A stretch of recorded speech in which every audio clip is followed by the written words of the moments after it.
हाँ जी, अस्सलाम वालेकुम। Welcome back to new balancing question method. Last video में हम आपको क्वेश्चन बैलेंस करने का मेथड बता रहे थे। अब इसमें हमारे पास क्वेश्चंस दी हुई है, इसमें से कुछ छोटे छोटे क्वेश्चंस पूछे गए हैं। फॉर एग्जांपल हमारे पास ये क्वेश्चन है और बैलेंस क्वेश्चन है। अब इसमें कंसेप्चुअल पॉइंट जो पूछे गए हैं इस क्वेश्चन के अंदर कि which species being oxidise, which species being reduced, which species is oxidising agent, which species is reducing agent, from which species to which species does electron transfer occur, write the balanced molecular equation with potassium and sulfate as a spectator ions। अच्छा जी, अब इसके अंदर सबसे पहले तो हम देखेंगे कि ऑक्सीडेशन और रिडक्शन किस किस एलिमेंट्स की हो रही है। अगर आप इस क्वेश्चन के अंदर देखें तो एक क्लोराइड है जो क्लोरीन में चेंज हो रहा है और ये नेगेटिव से ज़ीरो स्टेट में जा रहा है, और दूसरा इसके अंदर मैंगनीज है, और मैंगनीज को अगर हम देखें तो मैंगनीज के अंदर रिएक्टेंट साइड पे कौन सी मैंगनीज की ऑक्सीडेशन स्टेट बनेगी। ऑक्सीजन पे -2 होता है, तो ऑक्सीजन पे -8 हो जाएगा।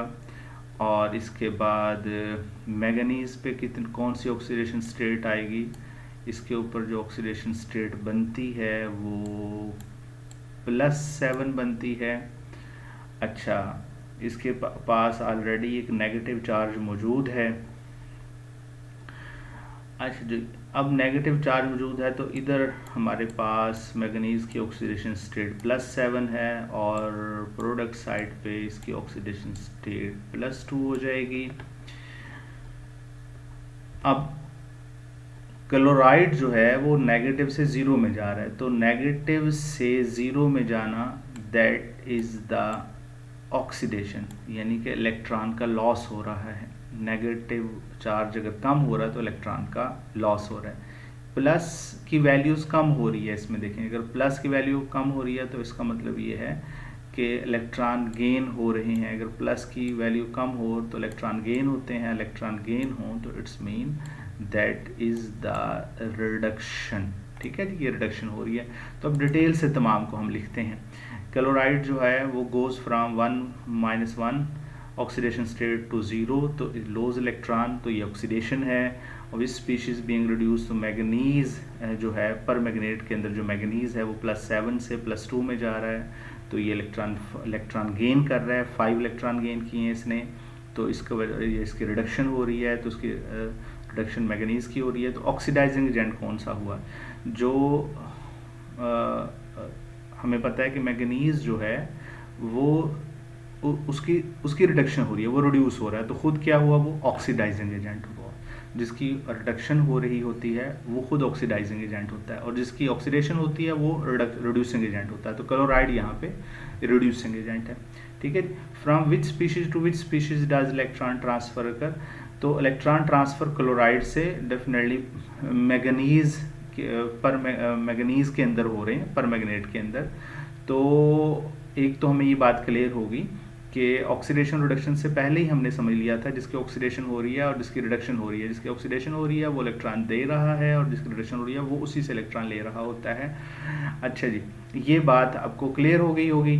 अच्छा जी, आखिर वाला जो क्वेश्चन हमारा रह गया था कि राइट द मॉलिक्यूलर इक्वेशन जो लिखनी है, जिसके अंदर स्पेक्टेटर्स जो हैं पोटाशियम सल्फेट आयन जो हैं वो हमने बैलेंस करने हैं, क्योंकि पर मैग्नेट के अंदर पोटाशियम आता है और जो हमारी क्वेश्चन थी जिसमें सल्फेट भी ऐड, हाइड्रोजन थे, हाइड्रोजन डेफिनेटली सल्फ्यूरिक एसिड से आया था, तो वो सल्फेट भी ऐड करने पड़ेंगे क्वेश्चन को बैलेंस करने के लिए। तो इसका तरीकाकार क्या है, तो हमें पता है कि 16 प्रोटॉन थे हमारे रिएक्टेंट्स में, तो हम 8 सल्फेट आयन अगर ऐड करें तो 8 सल्फ्यूरिक एसिड के मालिक्यूल बन जाएंगे, जिसकी वजह से 16 प्रोटॉन पूरे हो जाएंगे। 2 पर मैग्नेट के आयन थे, तो 2 पोटाशियम आयन ऐड कर लें तो KMnO4 के फार्मूला हम जानते हैं, तो जिसकी वजह से पोटाशियम भी बैलेंस हो जाएगा और मैंगनीज भी बैलेंस हो जाएगा और ऑक्सीजन भी बैलेंस हो जाएंगे। क्लोराइड है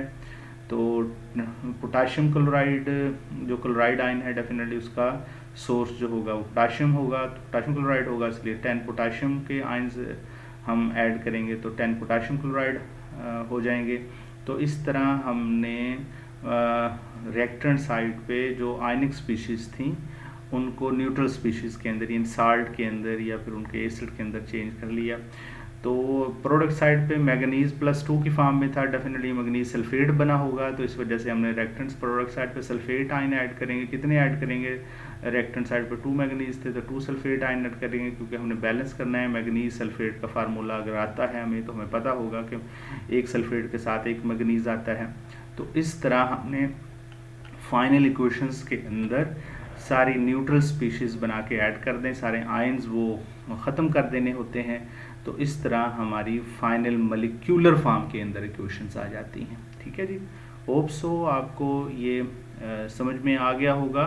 लास्ट स्टेप में भी हो सकता है कुछ बच्चों के लिए मुश्किल हो, लेकिन ये इस मुश्किल से निकलने का एक ही हल है कि आपको ये फार्मूलाज आते हों कि सल्फ्यूरिक एसिड का फार्मूला, पोटाशियम परमैंगनेट का फार्मूला, पोटाशियम क्लोराइड का फार्मूला, तो आप इजीली इनको बैलेंस कर सकते हैं।